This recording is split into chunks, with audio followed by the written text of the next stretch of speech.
के लिए क्या करूं। तो अब जैसे ही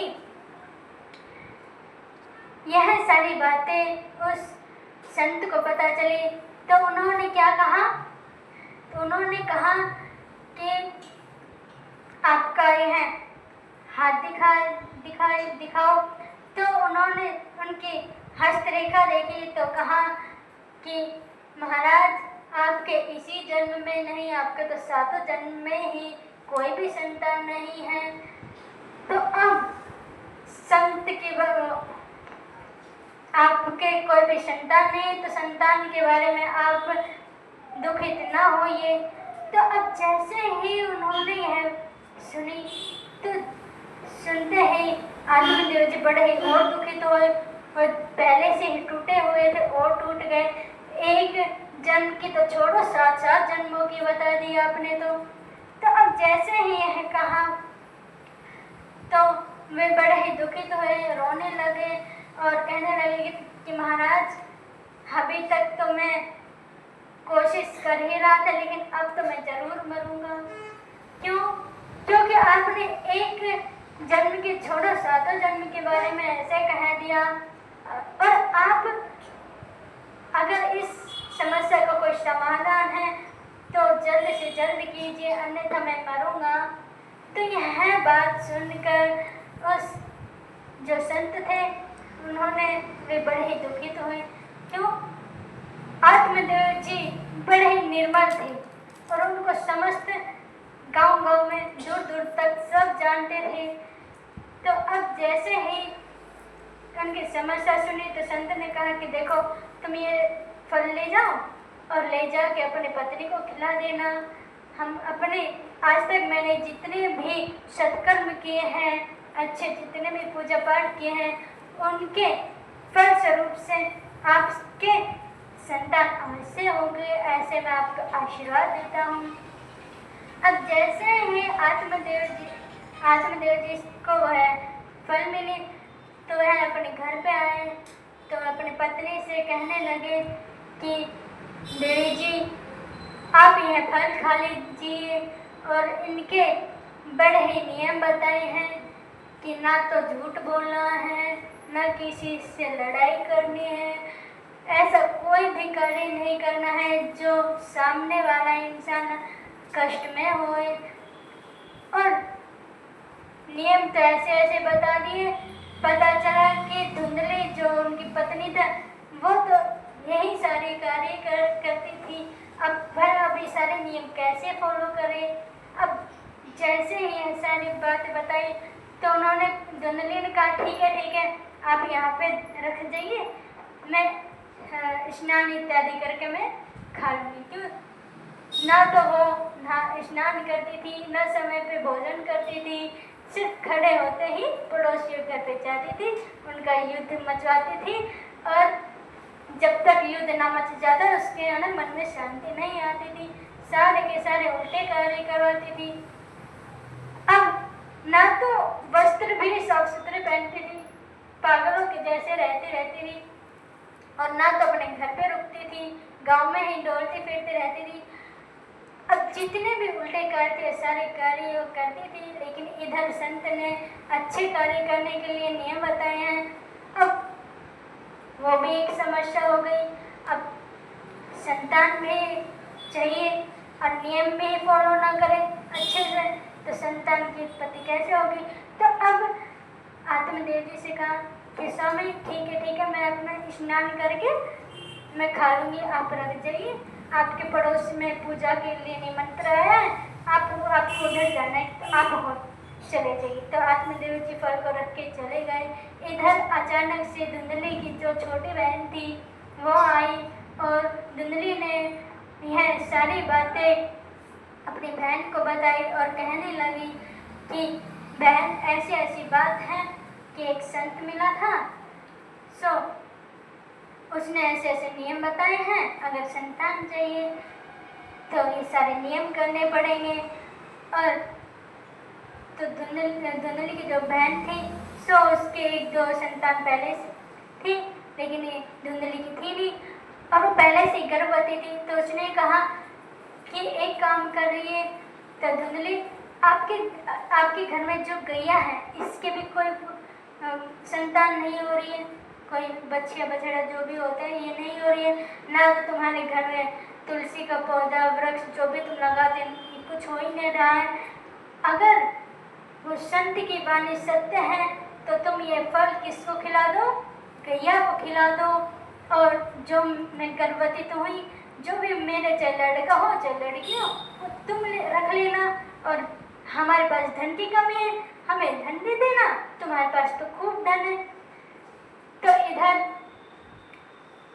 चुपचाप देशी ने जब समय हुआ तो इधर धुंधली की बहन की संतान हुई, तो एक पुत्र हुआ। तो रात्रि में ही वह अपने धुंधली के पास अपने पुत्र को छोड़ के चली गई और धन अपने पति से मंगवा लिया। तो अब जब तक धुंधली गर्भवती का नाटक करने लगी, तब जैसे ही यह सारे कार्य हुआ तो उन्होंने कहा कि अब धुंधली अपने पति से कहने लगी कि हमारे पुत्र को पिलाने के लिए दूध नहीं है। अब हमारी बहन की एक संतान हुई थी, वो मर चुकी है, तो उसके हैं वो अब मैं उसको बुला लेती हूँ, अपने पुत्र के लिए दूध की व्यवस्था भी हो जाएगी। आत्मदेव जी को तो क्या चाहिए था, संतान चाहिए थी, उसको शांति हो गई। उसने और कुछ पूछा नहीं कि संतान किसकी है, तो वह अपने कार्य में व्यस्त रहते थे। समय समय पर अपनी पत्नी के हर कार्य में व्यवस्था करते रहते थे, जो कुछ भी चाहिए था।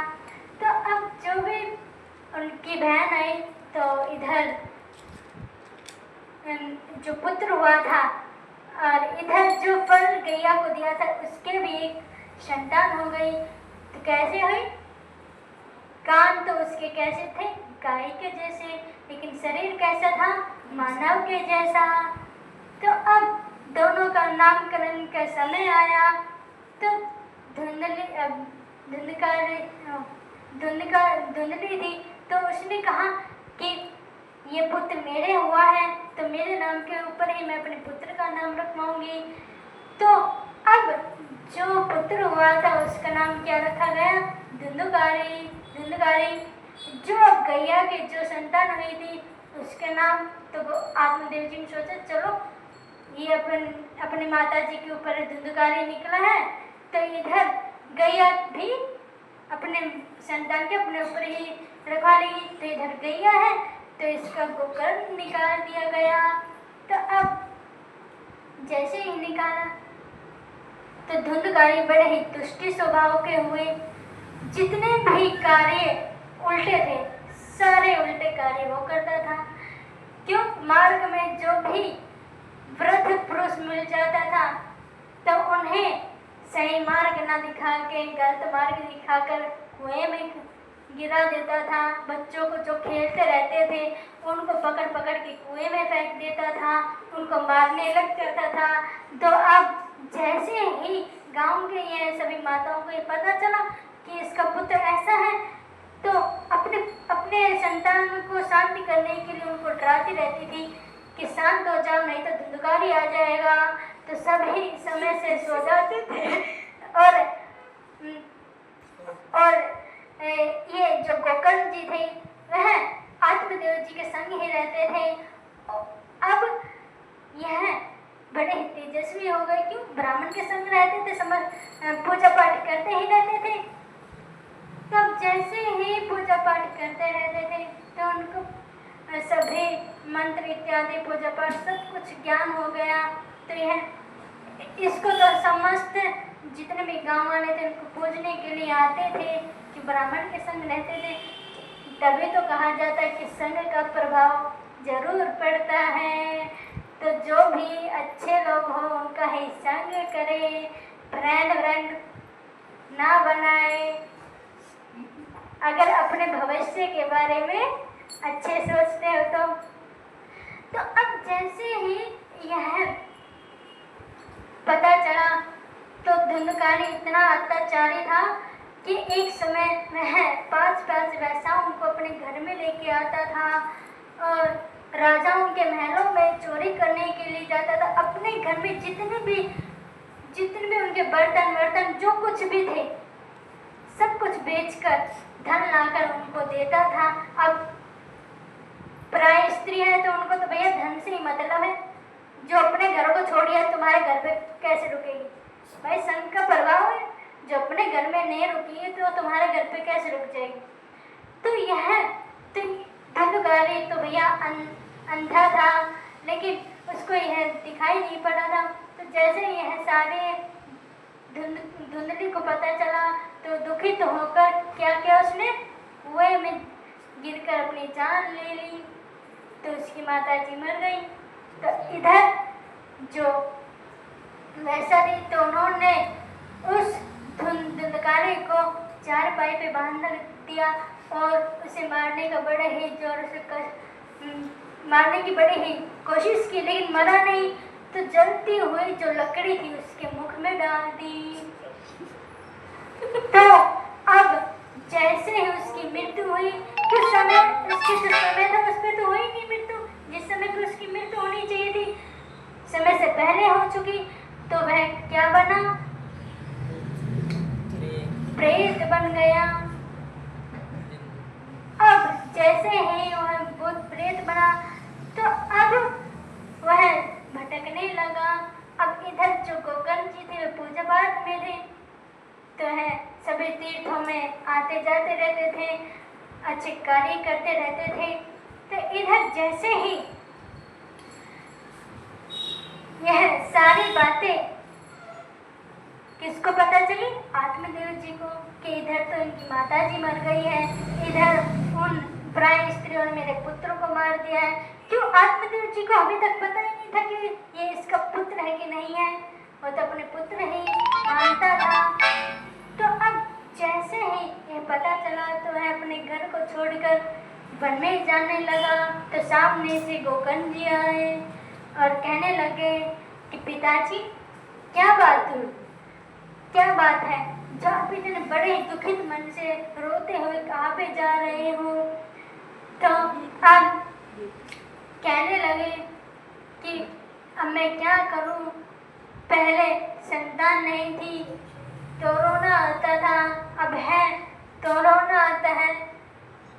तो अब जैसे ही गोकर्ण जी ने यह सारी बातें सुनी कि ऐसे ऐसे इनकी माता जी मर गई हैं, ऐसे ऐसे उनके भैया मर गए हैं, तो उन्होंने कहा कि पिताजी अब आप चिंता ना कीजिए, अब आप भी वन में जाइए, लेकिन वहाँ पर निश्चिंत होकर भंडारे में और जहाँ पे भी व्यवस्था मिले वहाँ पे अपने भोजन इत्यादि का कार्य प्रसादी पाकर और बस अपना भजन करते रहिए। तो आत्मदेव जी बोले कैलाश पर्वत पे भंडारा कहाँ से मिलेगा, है ना? तो ये बातें उन्होंने ही विचार नहीं की, ये बातें हमने भी विचार की थी पहले सुनने से पहले। तो आत्मदेव जी ने जैसे ही कहा कि कैलाश पर्वत पर भंडारा, और चलो भजन तो चलो माला इत्यादि करते रहेंगे तो बढ़ता रहेगा, लेकिन भंडारा कहाँ से मिलेगा? तो गोकर्ण जी कहने लगे पिताजी हम कैलाश पर्वत की नहीं कह रहे हैं, हम कौन से वन की कह रहे हैं? हम श्री धाम वृंदावन की कह रहे हैं। बोले श्री बिहारी लाल की जय हो।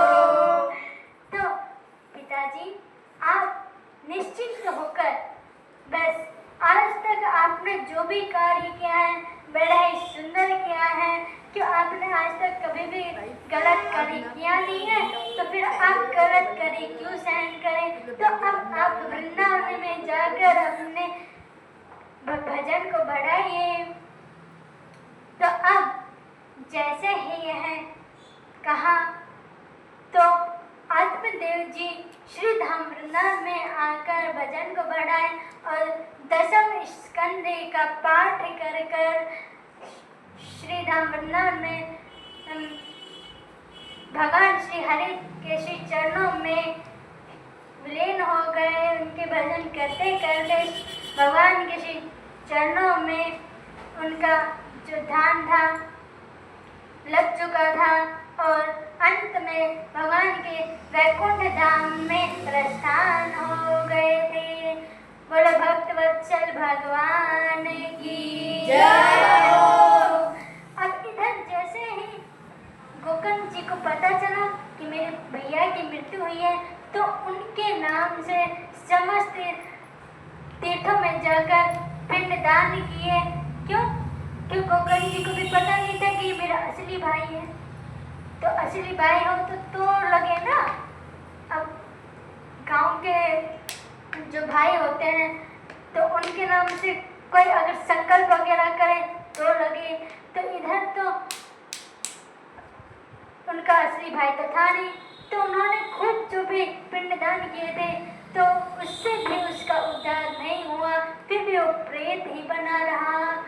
तो जब वह तीर्थों में से आकर अपने घर आया और कहने जब थक हार कर आए तो आराम करने के लिए रहे, और जैसे ही आराम किया तो इधर रात्रि में आराम तो करने ही नहीं दिया। क्यों? वो तो वहीं पे ही भटक रहा था घर में ही, जो प्रेत था धुंधुकारी। तो अब उस रात को सोने ना दे, कभी शेर बन के आए, कभी चीता बन के आए, कभी नाग बन के आए, कभी पैर बन के अनेक स्वरूप धारण करके आए और उसे सोने न दे। किसे? गोकर्ण जी को। तो अब जैसे ही उसे आराम न करने थे, क्यों गोकर्ण जी बड़े ही उनको यज्ञ पवित्र हुआ था कि ब्राह्मण के संग रहते थे, मंत्रों के बड़े ही बहुत ज्ञान था। तो अब जैसे ही अब उन्होंने यह सारा दृश्य देखा तो उन्होंने मंत्र बोलकर जल छोड़ा। तो वह जो प्रेत था, जो धुंधुकारी था, सामने प्रकट हो गए। पहले तो वायु से था, दिखाई तो दे नहीं रहा था।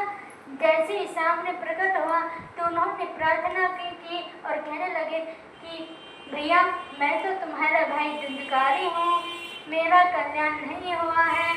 तो अब जैसे ही है सारी बातें सुनी तो गोकर्ण जी ने कहा, मैंने तो तुम्हारे नाम से बहुत अनेक पिंडदान किए थे, अब भी तुम्हारा उद्धार नहीं हुआ है।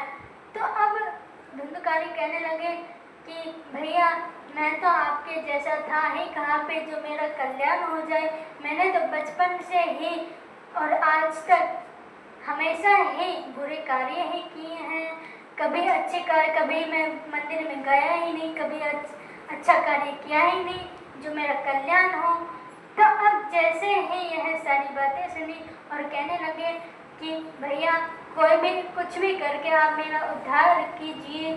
तो अब गोकर्ण जी कहने लगे कि ठीक है, अब आप परेशान न होइए, मैं सुबह सुबह आपके इस समस्या का आपके कल्याण के लिए कुछ न कुछ उपाय अवश्य ढूंढूंगा। तो इधर गोकर्ण जी सुबह जब सूर्य उदय के समय सूर्य भगवान को जब जल देने लगे तो सूर्य भगवान के जो रथ जो इतनी तीव्र गति से जब चलते थे तो उन गोकर्ण जी के प्रार्थना से वह रथ भी रुक गए थे और कहने लगे कि प्रभु, आप हमारे भैया के कल्याण के लिए कुछ न कुछ उपाय बताइए। ऐसे ऐसे है, प्रेत बन चुका है, तो मैं उसके उद्धार के लिए ऐसा क्या करूं? तो सूर्य भगवान ने कहा, क्या कहा कि श्रीमद् भागवतान मुक्ति सप्ताह वाचनम कुरु, कि 7 दिन की जो श्रीमद् भागवत महापुराण की कथा है वह अपने भाई के नाम से करवा दीजिए। तो अब यह बात सुनते ही श्री गोकर्ण जी ने खुद ही, क्यों गोकर्ण जी को यह कथा संपूर्ण आती थी, क्योंकि ब्राह्मण जी के संग रहे थे बचपन से ही, तो सुनते रहते थे, बड़ा ही ज्ञान था उनको, बहुत ज्ञानी थी। तो अब गोकर्ण जी ने पूरा गांव को बुलाकर अपने भाई के नाम से यह कथा करवाई। अब जैसे ही करवाई तो कथा के सामने जो 7 गांठों का जो बांस का जो था वो गड़वा दिया। क्यों? वायु था, उसको भी कोई ना कोई स्थान तो चाहिए ना कथा सुनने के लिए, तो उसके अंदर वो बैठ जाता था। तब जैसे ही आके बैठता था तो है कथा श्रवण करता था। जैसे जैसे 1 दिन हुआ, 2 दिन हुआ, 3 दिन हुआ, ऐसे 7 दिन संपूर्ण हुए। तो उस बांस में 7 गांठें थी, तो एक एक दिन में एक एक गांठ फटती गई और 7वें दिन पे वो है सारा जो बांस था वह संपूर्ण फट गया और उसमें से जो धुंधकारी था वह देवताओं के स्वरूप में उत्पन्न हुआ। बोले भक्तवत्सल भगवान की जय हो। तो अब जैसे ही 7 दिन में धुंधकारी के नाम से वह कथा हुई, तो 7वें दिन सिर्फ एक ही रथ आया। सिर्फ धुंधकारी को लेने के लिए देवतागण आए। तो यह दृश्य गोकर्ण जी ने भी देखा। तो गोकर्ण जी ने पूछा कि एक ही रथ आप क्यों लेके आए हैं? यहाँ पे तो समस्त लोग बैठे हुए हैं, इन्होंने भी कथा सुनी है, तो आप एक ही रथ क्यों लेके आए सिर्फ धुंधकारी को लेने के लिए? तो देवता जो विष्णुगण थे तो उन्होंने कहा कि बात ऐसी है कि इसे सिर्फ अपने कल्याण के लिए ही ये कथा सुनी है और सभी ने अपने अपने मनोरथ से कथा सुनी है। और यहाँ पे जितने भी लोग हैं तो इन सभी की जो भी इनकी मनोरथ है वो सभी मनोरथ पूर्ण होगी। और यहाँ पे इसने सिर्फ अपने कल्याण के लिए सुनी है तो इसका कल्याण हो चुका है। अगर आप सभी भी अपना कल्याण चाहते हैं तो आप भी इस कथा को दोबारा कीजिए।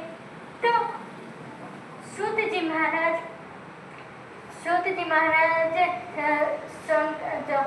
सोनकादेव जो ऋषि मुनि था, 88,000 ऋषि मुनि, उनसे कहने लगे धन्ना भागवती वार्ता प्रेत पीड़ा विनाशिनी। ऐसे श्रीमद् भागवत महापुराण को हम बारंबार प्रणाम करते हैं, जिसके सुनने मात्र से प्रेत का भी उद्धार हो चुका है। अब हम तो प्रेत है नहीं, तो अपना कल्याण करने के लिए कथा सुना करो। अब देखो श्रीमद् भागवत महापुराण की कथा कितनी सर्वश्रेष्ठ है।